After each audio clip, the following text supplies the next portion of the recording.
Welcome to the Africa Archive Open Science webinar series, where we bring together researchers, practitioners, and thought leaders to discuss how openness, collaboration, and innovation can strengthen research and create lasting impact across Africa and beyond. Okay, so welcome to the webinar, everyone. Thank you so much for making the time to join. You may be aware this webinar was scheduled for last year initially towards the end of the year. However, due to some challenges that we had, I believe Zoom servers were down at the time. We were unable to actually host the webinar. And so we had to reschedule it. And thankfully, we've been able to set it up for now. And we really appreciate you coming and joining us for this webinar. So this webinar is part of the Open Science webinar series, which is a series that is being conducted under Africa Archive through support this year from Invest in Open Infrastructure, and it is being co-organized by UbuntuNet Alliance and Access to Perspectives. It is a webinar series that is aimed at promoting open science, various tools used in open science, so persistent identifiers, innovations, and various organizations, Diamond Open Access Publishing, Insights, Policy. It's a 360 view of open science. And so we feature presenters from various fields, from various organizations, and also partners and policymakers from various leading organizations in the space of open science, with the aim of equipping you, the participants, with all the knowledge you need, and also with all the awareness you need of various innovations that are taking place. This webinar is the first one of this year, I believe. Maybe Joe can correct me on that one, but we're pretty excited to be here. And more so because in this session, we're joined by Mohamad Mostafa, who will share key insights into DataCite's role in strengthening open science and enhancing research visibility across Africa. So he will provide an overview of DataCite and the global community of DataCite. And he'll also highlight how the infrastructure of DataCite supports discoverability, impact tracking, and equitable access. So the session will also showcase the efforts led by UbuntuNet Alliance in some parts, but then rather the focus will be on the use case, which is SomaliREN, which will be provided by Ahmed Siyad, the CEO of SomaliREN. And we are really thankful to have him here as well, who will demonstrate how DataCite is driving visibility, interoperability, and wider adoption of open science practices from their specific use case.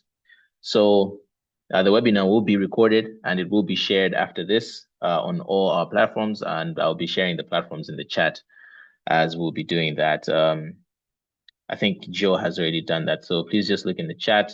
There you'll find our info website for all the webinars, and also our YouTube channel where we post all the content that we record in this webinar series. So please feel free to ask your questions in the Q&A section, and towards the end we'll tackle all the questions that are there. So without further ado, let me hand it over to Mohamad to take us through the first part. Thank you.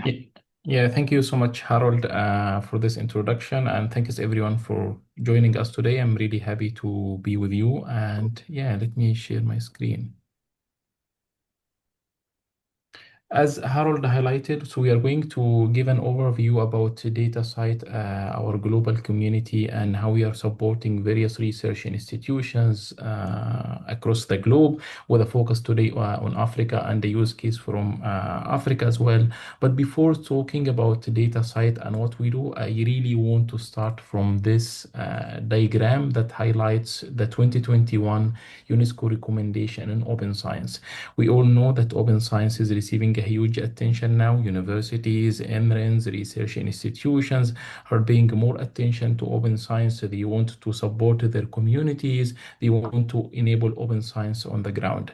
So in 2021, the UNESCO identified 4 important pillars to help research communities to achieve open science. For the concern of the time today, I'm not going to explain each pillar by details, but I'm going to focus very briefly on the second pillar, the open science infrastructure. So within the first pillar, the UNESCO highlighted open scientific knowledge. So here they were talking about adopting, for example, the open access publishing model for all scientific and research outputs and resources for articles, dissertation, thesis to be published in open access format. The UNESCO also highlighted about the importance of sharing research data and making it openly available. Same also for open educational resources, adopting open source software. The second pillar focuses more on the open science infrastructure, and I will explain it briefly in my upcoming slides. The third and fourth pillars are around open engagement and open dialogue. So coming back to the second pillar, open research infrastructure. So again, referring to this UNESCO recommendation, the UNESCO defines it as the shared research infrastructure that are needed to support open science and serve also the needs of different communities. We all know that communities are different, countries are different. Each country has its own landscape, has its own research landscape as well, has its own challenges. So I believe when we talk an open science and open science adoption from a global perspective, it's really important to have a reference like the UNESCO recommendation instead of having a specific use case, for example, that is relevant to one country or one region. So the UNESCO guidelines here serve as global guidelines on how to help communities achieve open science. So again, they highlighted that when we are talking about open science infrastructure, we refer to the physical infrastructure and the digital infrastructure. Digital infrastructure could be an open access repository that a university is maintaining, and through that open access repository, the university is disseminating their wide range of outputs and the resources that their faculty members are producing and generating. Also, it could refer to a specialized archive system or a specialized data repository, for example. So if you are joining us today and your university is maintaining an open access publishing platform to host your university journals, and at the same time maybe you have a DSpace installation at your university to disseminate thesis, reports, conference proceeding. So in this case, this digital infrastructure, this digital repository, and this open access publishing platform is considered an open research infrastructure. And again, as highlighted by the UNESCO, usually these open research infrastructure are often built by non-profit organization, and this is very important because when they are a non-profit organization, they usually driven, sustained, governed by their community of members who join these organizations to ensure that these service providers in this case will have long-term sustainability as well, and this will help us to increase transparency, equity, and fairness, which will help us to have a better research ecosystem.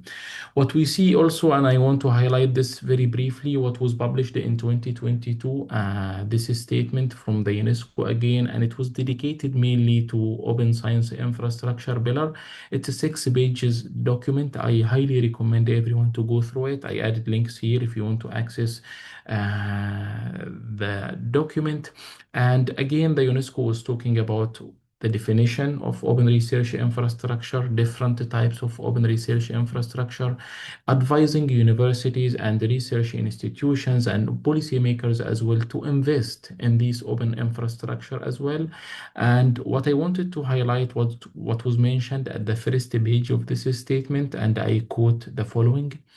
The critical component of open science infrastructures allow unambiguous identification of scientific items. So here they refer to scientific outputs that institutions are producing. So how we can do that unambiguous identification by unique persistent identifiers. So here at the first page of this statement, they highlighted the importance of adopting unique persistent identifiers. They also referenced at the first page or cited a few examples of these persistent identifiers. They highlighted ORCID IDs the unique identifier for academic researchers and contributor. They highlighted DataCite DOIs, and they highlighted the research organization registry, or the ROR ID, for research institutions. So again, as I mentioned, for the concern of time, I will not dive into the full statement, but I highly recommend everyone to go through it and read the full statement.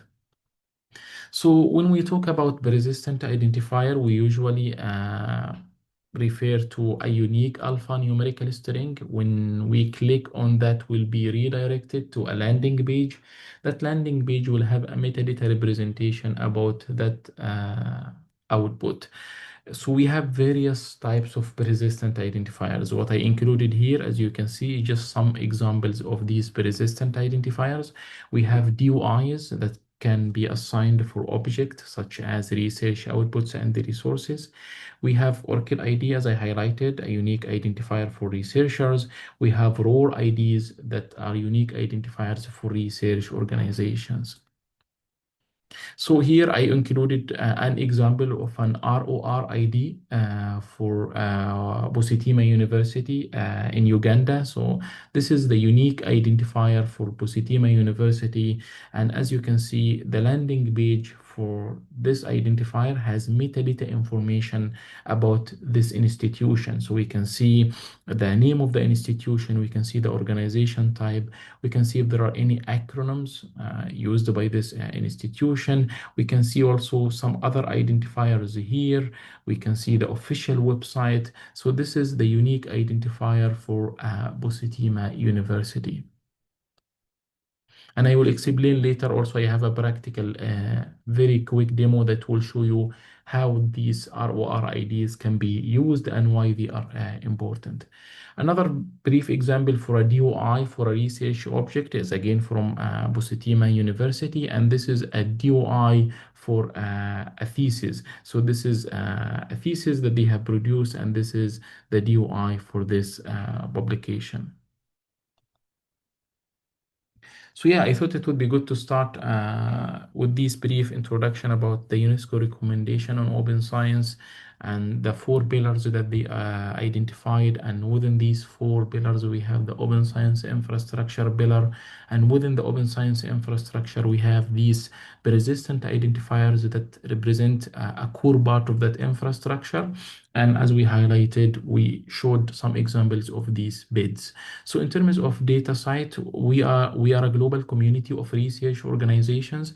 All of these research organizations are coming together because we share a common interest. We want to make sure that all research outputs, not only journal articles, not only research data, but all research outputs and resources are openly available and connected to help together advancing knowledge across and between different subject areas, and also across different times, so for our times and future times as well.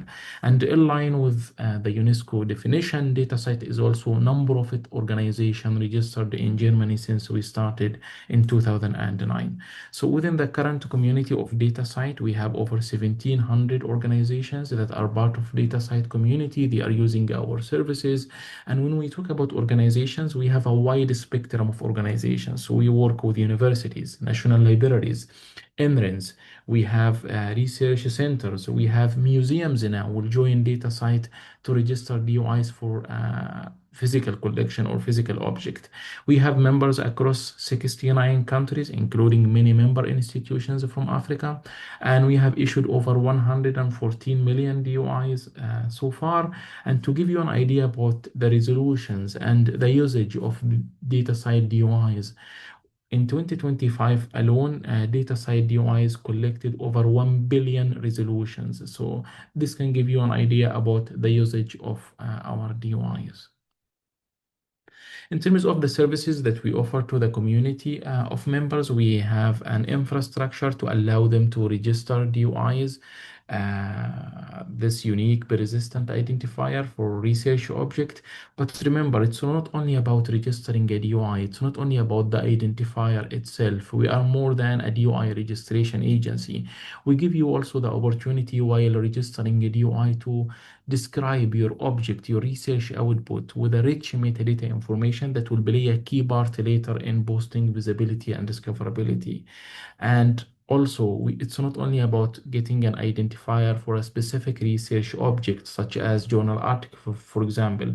We give you the opportunity as well, besides the journal article, to register over 30 different types of research outputs and resources. And I will come back to this more in my upcoming slides.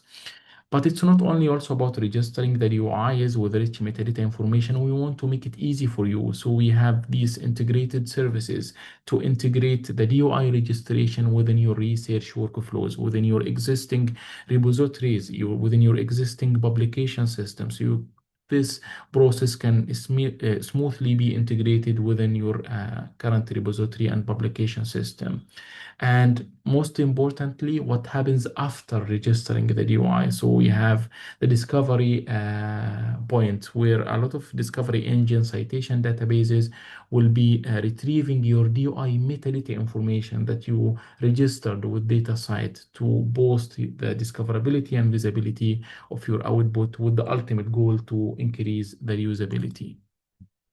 So DataCite DOIs are suitable for a wide range of research outputs, resources, and activities. And I can jump very quickly to this screenshot. So this is a screenshot from our registry. We call it Fabrica. And as you can see, the 1,700 organizations that are part of DataCite community are making a wide range of research outputs and the resources openly available connected with DataCite DOIs. So you can register a DOI for a journal article, research data set, thesis or a dissertation, conference paper, report. If you produce books or book chapters, you can register this. If you have sound files or interactive resources, video resources, you can register them. You can upload them to your repository and register them with a DOI. If you also have any grant, you can register these awards or grant. If you have a software script that you have written while conducting the research, you can upload it to your repository, register it with a DOI, so it will become more visible. Other researcher maybe can download it and can use the same script to conduct the research or modify it, and so they are not going to start the whole process from the beginning. So again, this is highlights the diversity in the different research outputs and the resources that we support. And I believe, and we can have a discussion around this, we understand that journal article is important. But at the same time, journal article is like a final product of a long research process. During that long research process, researchers, faculty members will be producing a lot of valuable outputs and the resources that will take time from them to invest in producing and generating these research outputs. These outputs also is important, and it should be visible, it should be connected, because this will help us to have a complete scholarly record instead of just focusing only on one type, which is the journal article type. And in terms of why DOIs are important, so DOIs play a key role in improving visibility and discoverability because their associated metadata can be retrieved by various discovery engine citation databases. And we all know with more visibility, you get the opportunity to get more citations, also improving or enhancing the institutional impact of your university. Because remember, when you register a DOI, one of the key points, if you register a DOI for a dissertation, for example, who is the publisher of this dissertation? So the publisher in this case will be the university name. So your university name along with your ROR ID will be part of your metadata as the publisher of this dissertation. So you are also improving the institutional impact, increasing also recognition, as we highlighted, giving credit to faculty members, researchers who produced these various research outputs. And because DOIs are connected across different systems, we are kind of connecting your repositories, your infrastructure with the global ecosystem as well. And this is completely aligned, as we highlighted, with the UNESCO recommendation on open science and in the context of research data, it will make it fair. So as I highlighted, indexing and harvesting is very important because we understand the need for more visibility. So these are few examples for some databases like OpenAlex that will retrieve DataCite DOIs metadata information. So when you register a DOI with DataCite, the metadata information about your DOI will appear in an open database like OpenAlex in this example. And in the context of research data, as I highlighted, adopting DOIs, adopting ORCID IDs, ROR IDs will help you to make your research data fair, easy to find, easy to access, easy also for the data for your research data to work across different systems as well. And all of these points together will really help in increasing the reusability of research data. And very briefly, also, I wanted to touch on supporting indigenous knowledge with a local context. So within DataCite metadata schema, if you are registering a DOI for an output that is unique to your community, so for example, a physical object that is unique to your community, so you can add this and include this information as part of your metadata. So we have these various notices if you want to acknowledge a specific community, if you want to say, for example, that this community is open to collaborate, if you want to add a bioculture notice, you can add this information to become part of your metadata as well when you are registering this object. So you are giving also credit to this indigenous community, and this information will be part of your metadata. And I added a link here if you want to access further details about this from our support documentation.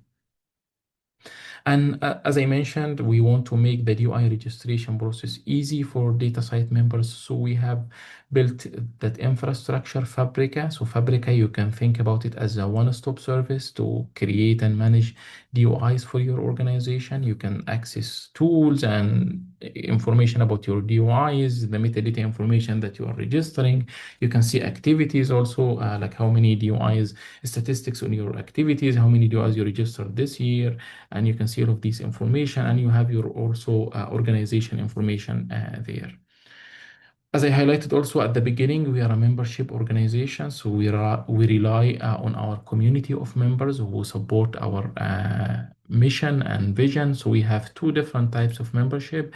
We have direct members, so this is when a university or an institution will join DataCite as a direct member, and in this case, they can connect their existing systems, existing repositories with DataCite infrastructure and register DOIs.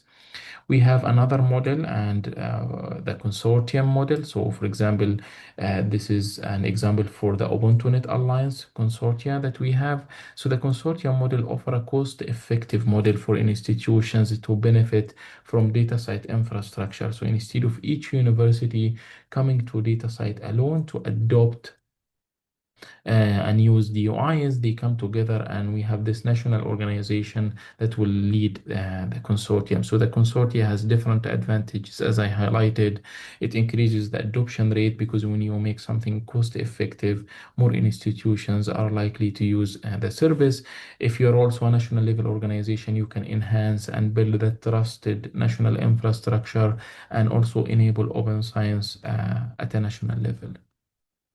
So I included here some examples that for the consortia that we have in Africa. These are not all the consortia. For example, I included UbuntuNet, EcoConnect, and Econost and Marin as well. Recently also, like last year, we started a collaboration with Makila University in Ethiopia, and they started Ethiopian DataCite consortia. So these are some examples of the consortia that we have.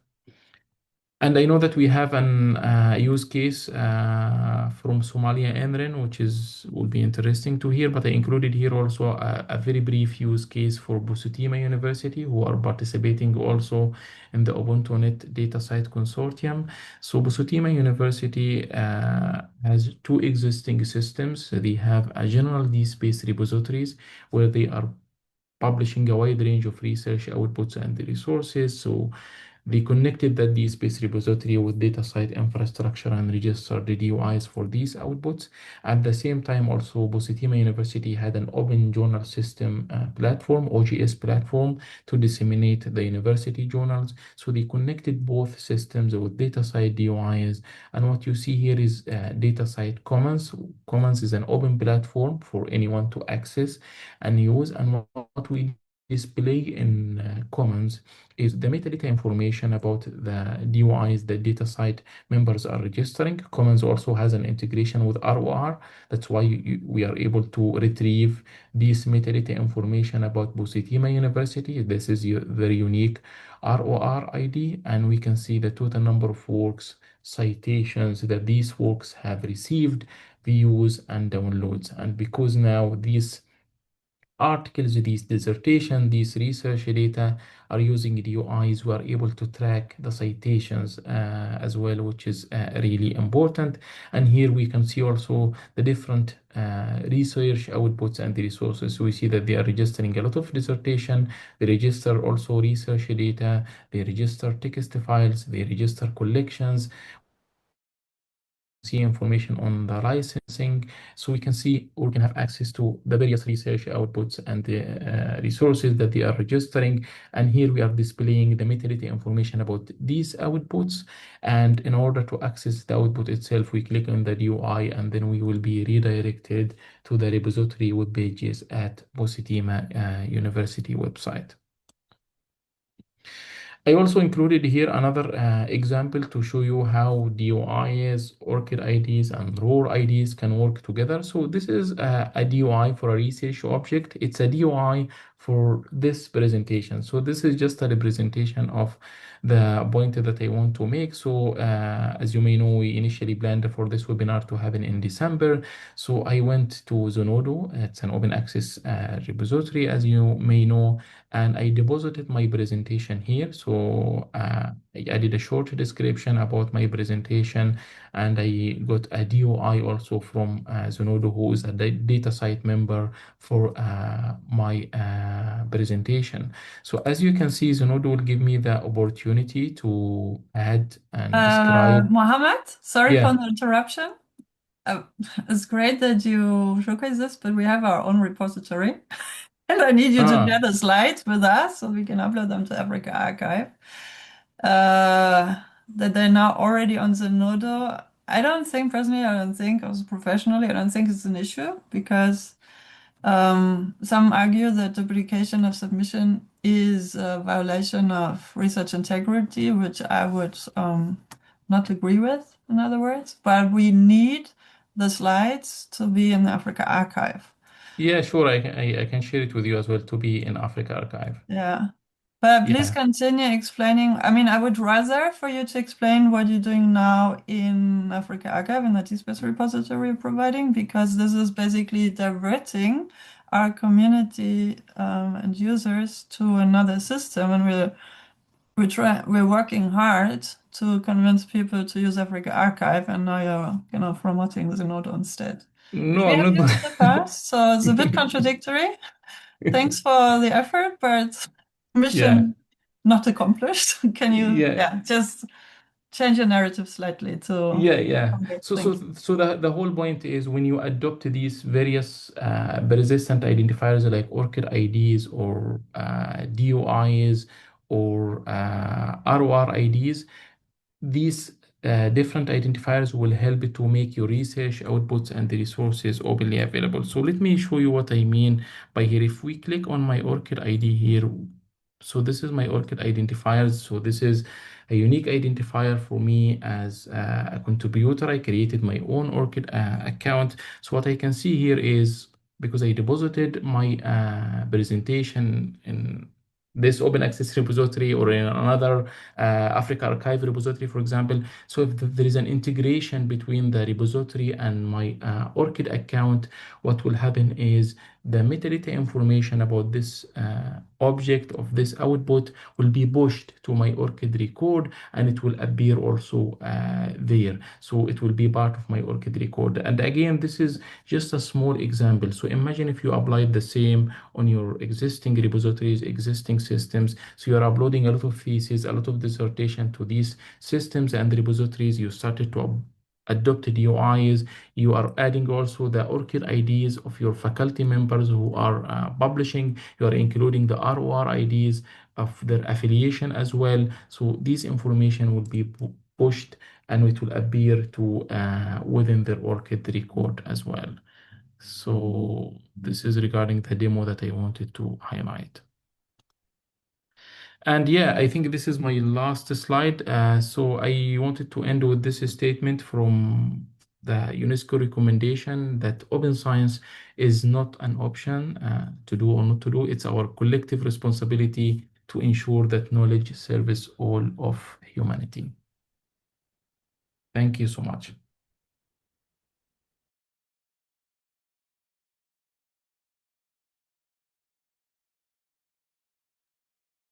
Thank you so much, Mohammed, and also thanks for allowing me to intervene to kind of shift the focus back to Africa Archive. But yeah, as you said, there's several repository systems out there. We've also used the Node in the past as a great system. The whole point with us building and leveraging Africa Archive is to have the research items physically hosted on the continent. It's a matter of authority. Very much compliant with the CARE principles that also you highlighted, not only for indigenous, but also any society, any population, any group of people has authority to the research work, and that needs to be ensured also physically because political circumstances change, and with that, access changes, which we can painfully observe now in Sudan, United States, Ukraine, wherever you look in the world, it's an issue. And this is why we're building independent, as much as feasible, open source scholarly infrastructure, which is hosted by UbuntuNet Alliance, represented by Haraboa in the room. And now we're looking towards Somalia with Ahmed Siyad in the room to share with us how you are managing your repository, SomaliREN. Great. Thank you very much, Joe. And thank you very much, everybody. Great presentation, Mohamad Mostafa. And nice to see you, Harlan, as well. So my name is Ahmed Siyad, as mentioned. I just wanted, maybe I should quickly share my presentation.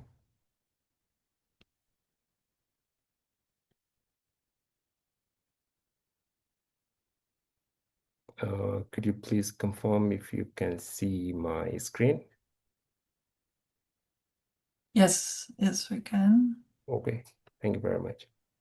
So I wanted, so as mentioned, we just we deploy Open Science repository and we integrated with the DOI. So I wanted to share a little bit about the process and the background of deploying a system we called in SomaliREN SORR, or Somali Research and Education Repository.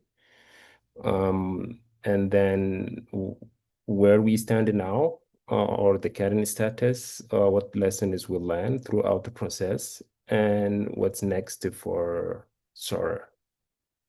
So just as a background, it was a discussion from our member institutions whenever they come to the council meeting that they really wanted to have a tools that support the research infrastructure, research production and dissemination as well. And there was a discussion where they wanted each institution to have its own repository, and SomaliREN at least it could play a role to provide some technical support to deploy the digital repositories. So initially, it came as a response of the demand where institutions or the higher education institutions wanted to consider the research as a critical output for the international discovery and dissemination. So it came as a response to provide a digital repository services to SomaliREN to provide as a services to the member institutions. So we started working with the institutions to have their own earlier in 2017. By that time, the concept was to deploy DSpace, but we were dependent on external expertise and knowledge, especially coming from, by that time, there was initiative from UbuntuNet Alliance. And then and the main motive was to have that kind of access where institutions are able to share their research output and it can be showcased to more globally. So versus the current state where whatever member institution, research institution is produced in terms of research output, it's not being showcased adequately to the interested constituencies and global citizen, and that actually somehow label as universities not producing enough contents in terms of the academic contents. So that limited the research output feasibility, and other issues was to support the quality of the research output needed to be improved. So there was a discussion this should not at least to contribute to the plagiarism. There was a cases where thesis is being shared among the universities because it's not being available anywhere. It's in paper format somewhere or in some computers within the institution. So if any other student takes out, then that could be an issue. So we have a plan to build on top of the repository a plagiarism checker, a kind of localized plagiarism checker where similar content should not be shared in the platform. So considering these challenges, it brings to have a kind of open science movement, and we get the opportunity to work with a professor from University of Catania, who previously worked with our colleagues from Ethiopia and deploy a similar platform called NATRE. He offered a support, and our team, we dedicated a technical team to work with him and to deploy the system, especially the technical aspect of the system.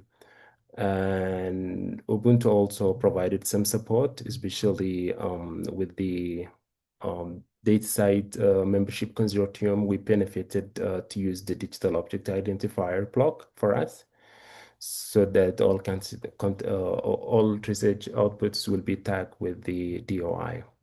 So we have somehow local expertise that we're capable to observe the knowledge and able to build the system, the repository I'm preparing.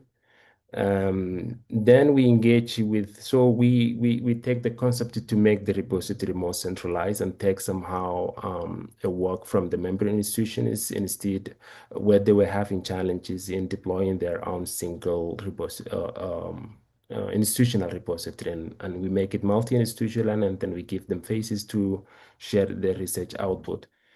So that is where it started, and it was by the time we were starting, we were not having identity federation, which somehow critical to have it so that it will be able to access the SomaliREN research services and contents, and also make it able to have access to the global research infrastructure as well. So in a later stage, just a year later, we have our own identity federation called SIF, SomaliREN Identity Federation, and that is connected to the server as well, and it allows users to make the single sign-on as well. And this is the most excited one, where we were able to first secure to get the resources from the DataCite through the Ubuntu Alliance consortium. And we get integrated with the repository as well as a PID. So each research output, whichever format they are, whether they are a journal, article, or conference paper, presentation, even videos, everything, they get tagged with the unique DOI. So SORAR also supports the DOI minting and versioning as well. We also integrated with the ORCID ID as well. So at the moment, both of them is being integrated. And it supports the FAIR principles. So it's compliant with the FAIR principle that Mostafa was just to share in his presentation, where resources are findable, accessible, interoperable, and reusable as well.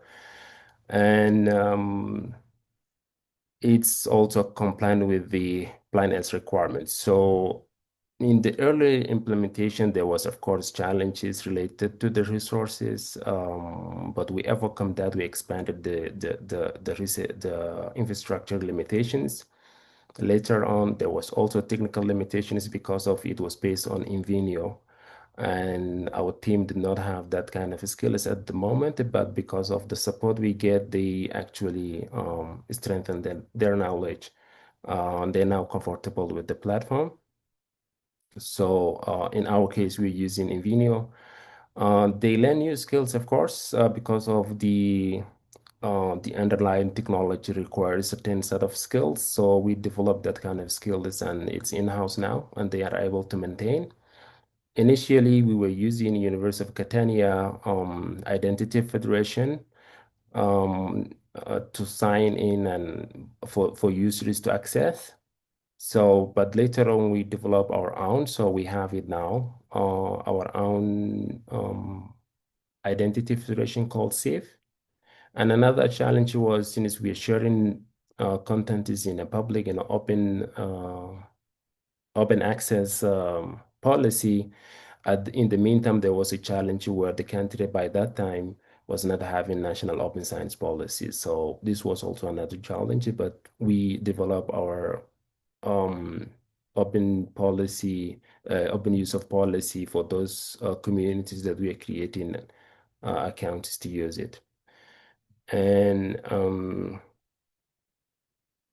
the other thing, of course, was the end user adoption. So this is still a major a challenge because of there was some hesitation with the institutions of sharing the content is in the public and how they will be actually perceived in so many ways. One is the perception for the content is that they're sharing.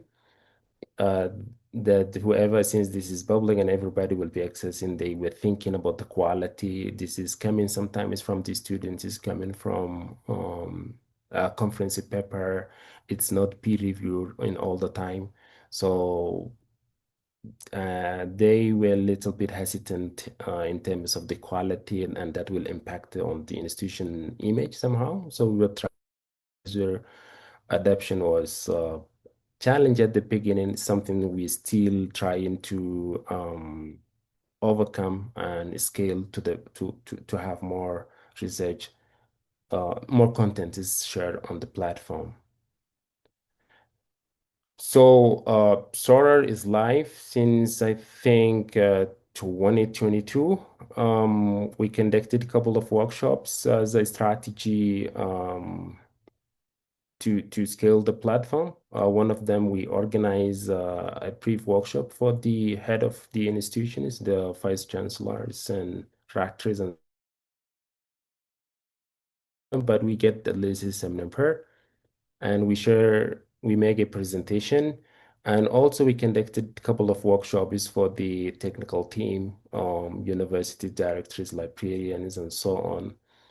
And one thing we were actually, when we the one thing that they were looking was the integration of, I mean, the standard of the SORAR. Is it being integrated with the well-known PIDs, such as DOI or ORCID ID and so on. So we trained them. So the current status is it's been a little bit inactive for a while.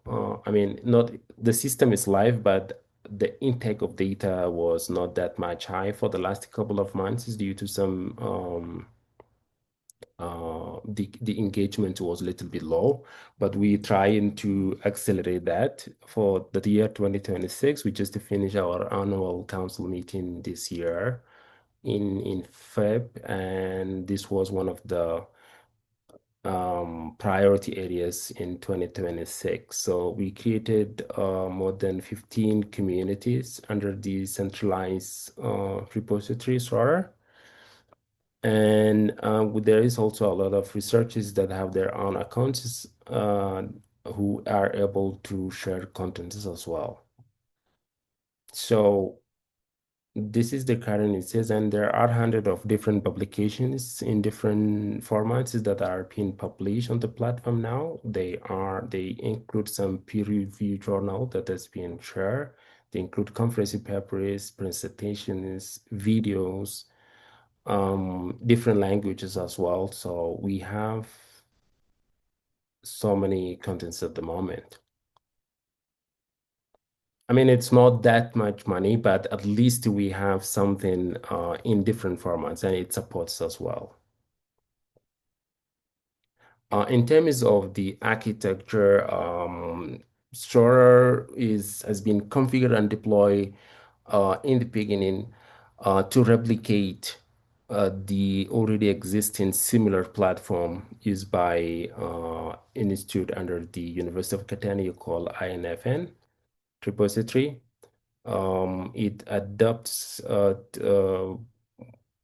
Invenio as a platform and using Zenodo to issue things like the PIDs and so on.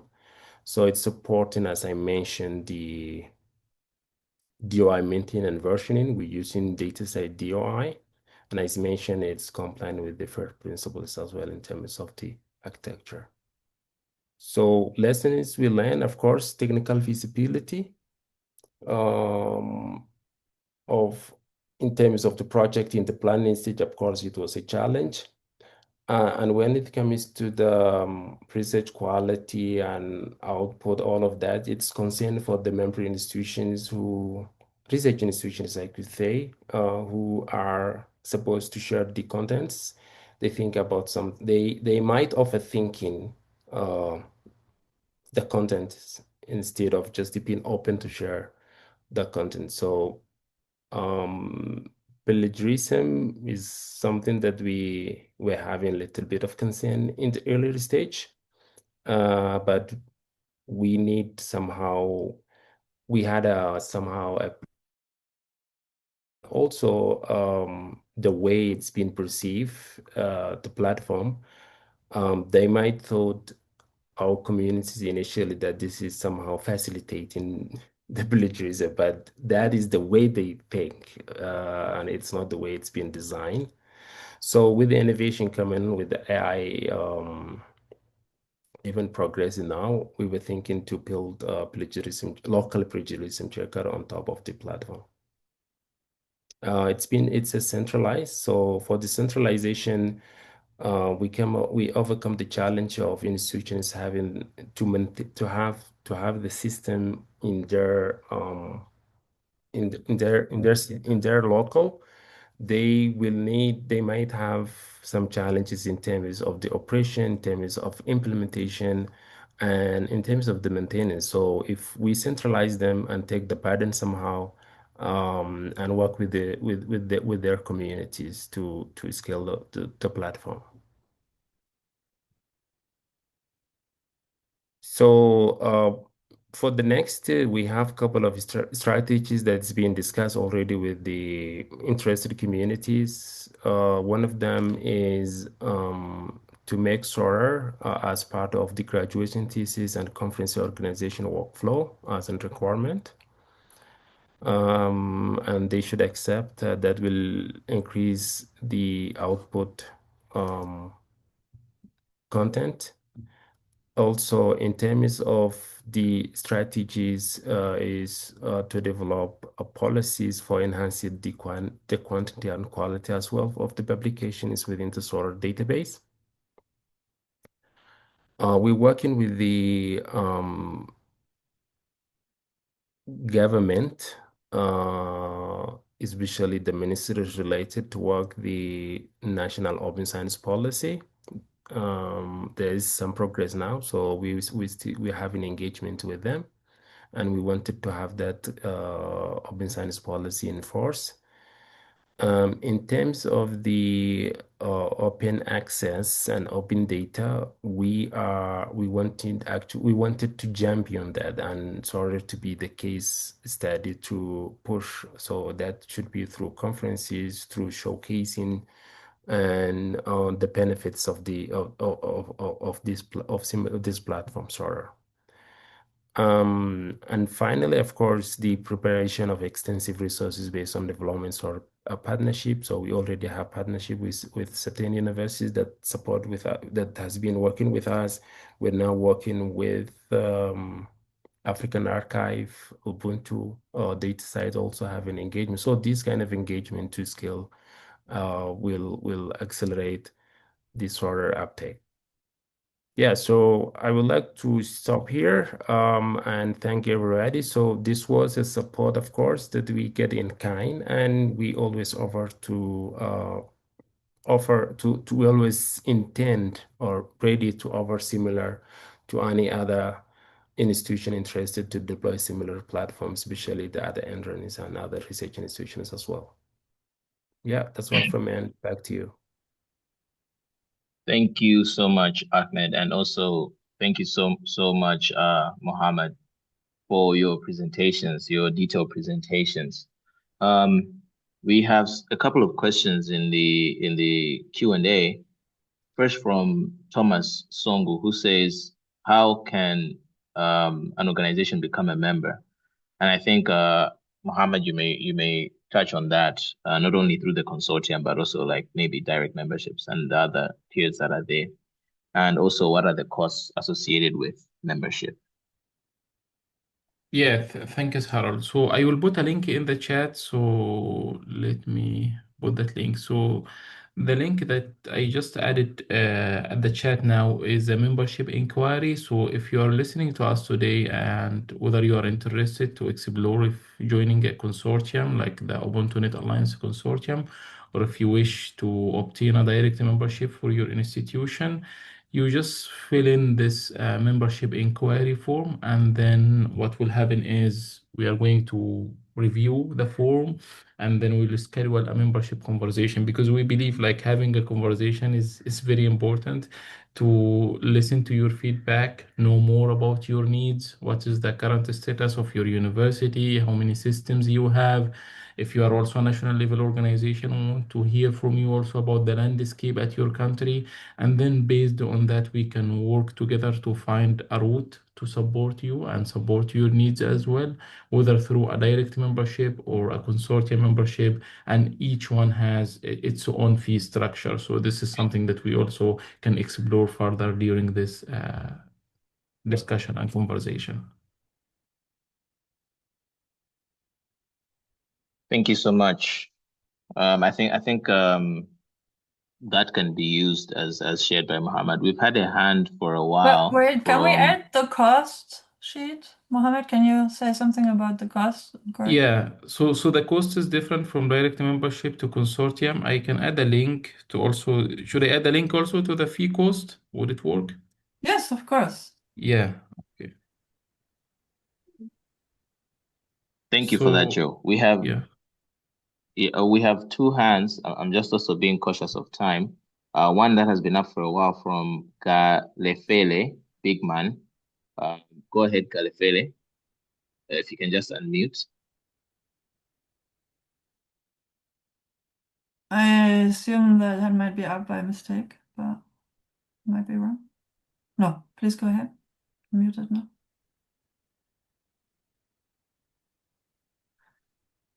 Go ahead, Galefele. I think it's up by mistake. But Okay. regarding the cost, I just want to, because the cost for DOIs is a major issue in many institutions around the world, not only in Africa. And I just want to reassure that we are in talks also with DataCite, also with, we have been talking with Crossref. We are currently for Africa Archive exploring options of how and what we can provide. UbuntuNet Alliance has a standing membership with DataCite, which is why we can provide DOIs for free to individual submissions to Africa Archive directly and also community collections within. But for institutions, we would have to assess that case by case. But if you are at the fence of considering becoming a DataCite member for DOIs, let's talk before also with Mohamad and other people from the DataCite team to make sure this is an affordable avenue for your institution and your team for the next 1 or 2 or 5 years to come. Because it easily gets out of hand, even though an annual membership fee might sound reasonable for one service, but with this open science infrastructure that's now more or less required or seemingly required to make things interoperable, these costs pile up easily. And we're talking about $1,000 to $5,000 a year for each of the services, which quickly gets out of hand for a librarian budget. So with that in mind, before you commit to any contracts for any service provider with infrastructure, we are well aware. I mean, we've also operated in the space for the past decade, and we are well aware of the benefits, and we are well aware of the constraints, including cost and infrastructure. So therefore, this is great opportunities, but I need to be carefully balanced and discussed and assessed. But yeah, should we not take a also feel free to ask any further, but in the interest of time, maybe we could move to Stephen Goma. Is that okay, Harold? Yes, definitely. Go ahead, Stephen.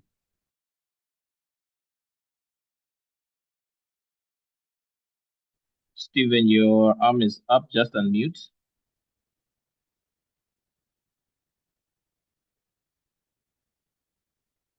Okay, in the interest of time, let's move on. We have 2 other questions in the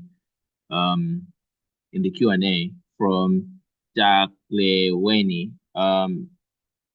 So yeah, he asks how UbuntuNet Alliance and DataCite is working with volunteer DataCite ambassadors in the UbuntuNet Alliance region. For example, DataCite ambassadors from Ethiopia and Zimbabwe, for the benefit of DataCite community, including enhancing the adoption of DOI with quality and reliable, rich metadata practices. Thank you. Would you like to take that, Mohamad?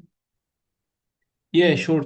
Sure. Yeah. So thanks to Queenie for raising this point. So I think from UbuntuNet Alliance and DataCite perspective, we always promote raising awareness. That's why, for example, at DataCite, we started this ambassador program to work with these champions, with these volunteers who are really keen to help the research communities. And I see different paths where we can work together. So I remember last year at the UbuntuNet Alliance conference that I attended, I got the opportunity also in Harare. I got the opportunity to connect with Jocelyn, who is a DataCite ambassador as well in Zimbabwe, and they are part of SomaliREN was hosting the whole UbuntuNet Alliance conference.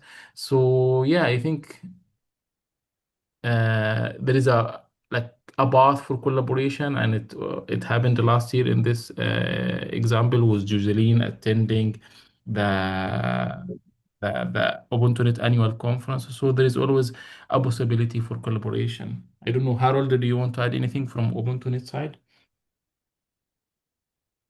No, not really. I mean, UbuntuNet Alliance will always be there as a facilitator, trying to engage the community to gather the needs and then also provide the solutions, or rather put together a scenario where the solutions can be found by those that need them. So Also, that role, yeah, go ahead, Joe. Oh, sorry, I didn't mean to interrupt. Sorry, I'm sorry. But to add to what you just said, I agree. So, yes, we promote excellent services as provided by DataCite, which is why we have this webinar today, because we know of the benefits to the community, keeping the cost issue in mind, and we're very much willing to work with ambassadors like yourself, particularly. So please get in touch with us through the WhatsApp channel, the email, whichever way you prefer. I want to also highlight that so you might have seen that we have received a grant, or as was mentioned, which I put the link to in the chat. No, well, that's one link. So there is a parallel initiative. So another initiative that was granted by the Invest in Open Infrastructure Fund is going to La Ferencia, which is a Latin American repository aggregator. And they are currently exploring and building a decentralized ARC system. ARCs are also persistent identifiers, such as DOIs, for research items or digital items on the internet, and being used for research items equally. So, so that's an alternative to DOIs, which tend to be costly. The ARCs are free of cost as a product because there's no service providing institution in the middle, such as DataCite, but that doesn't mean that no costs are incurred. So in the past, you needed to have system administrators to make sure this thing works. So there is still cost that you need to budget for in terms of human resources. So now this decentralized ARC system is an attempt to build a system that's easily adaptable. And it might be then an alternative for institutions to use persistent identifiers for research articles that are not DOIs. And I'm not saying all of this to speak against DOIs. Yes, they're valid. Yes, they're being used. Yes, they're useful, especially for downstream discoverability of research accomplishments by the researchers. So in some sense, we need them for the time being, but we also need alternatives that are actually affordable, because most institutions on this planet cannot afford DOIs to tie, and there's only a handful of publishers who actually use them. So when you hear they're widely used, it's actually not true. Most of the scholarly research items that you find online do not have DOIs because of the cost that comes with it, or because the infrastructure is not there to support. So just keep in mind, there's many things currently happening. It's not that it feels as if we're all missing out if we don't use DOIs. UbuntuNet Alliance providing DOIs for research items, so make use of it while it's available for you for free, or to you for free. But there's also lots of initiative and effort making such infrastructure affordable and accessible to everyone, as UNESCO is requesting us to build as an ecosystem. And that includes DataCite also contributing extensively by making sure the metadata schema for DOIs in this case is as comprehensive as can be. Like they're really, like I'm impressed, especially by the indigenous data integration or indigenous, what is it? Like acknowledging indigenous people. Indigenous knowledge, yeah, the care principles as well. So that I'm not sure if Crossref is currently tackling. So there's also very important to me myself, my other initiatives that I'm doing, but also in the light of Africa Archive and traditional knowledge. It's really important to, and I'm glad that DataCite is taking initiative here. So we're all learning together, and yeah. And yeah, so back to the question, Teklavini, please reach out to us and we explore how we can collaborate, especially as we're building a community of practice currently, which will launch soon. So watch this space. And we are looking forward to you also helping us in raising awareness of the benefits that also DataCite is providing to the community. Hope that answered. Yeah, thank you so much for that, Joe. In the interest of time, we'll just take on one more question, also from Teklavini, on how SORA centralized the repository with metadata harvesting or depositing directly to SORA DSpace platform? Thank you. I think that one is for Ahmed. Yeah, thank you. So currently SORA centralizes the repository primarily through direct deposit into SORA platform. But it's also an institution, and it's a single platform based on hosted under SomaliREN data center. So institutions are not managing anything technically. They just submit the data that they wanted to be shared on SORA. So it's direct deposit or direct submission of data. It also centralized in a way that institutions it's designed to support metadata harvesting in the future for institutions that develop their own local repositories. So this will allow SORA to act as a somehow central discovery portal where still harvest preserving institutional ownership.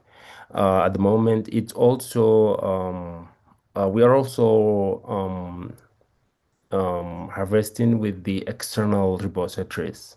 So at the moment, we're working with African Archive. I think the technicalities is in process. So that whatever contents we have should also harvested in the African Archive. So in summary, at the moment, the model that we are using is centralized in terms of submission of data. In the meantime, it has a function features to support the harvesting in case of institutions have their own repository for the future or for the current. Yeah. I think that's quite clear. And once again, the follow-up will include the presentations, and we'll share all the slides, and we'll archive them also on Africa Archive. And so if you have any further questions, please feel free to reach out to the communities. I think with that being said, in interest of time, allow me to... Sorry to interrupt. I think the last question is really quick to answer. Regarding WorkREN is doing lots of excellent work also regarding open science and open scholarship and repositories. It's in a different part of the continent, and we're working side by side, shoulder by shoulder. And I think speak for the team also at UbuntuNet Alliance. They were very much open and also proactively communicating in regards to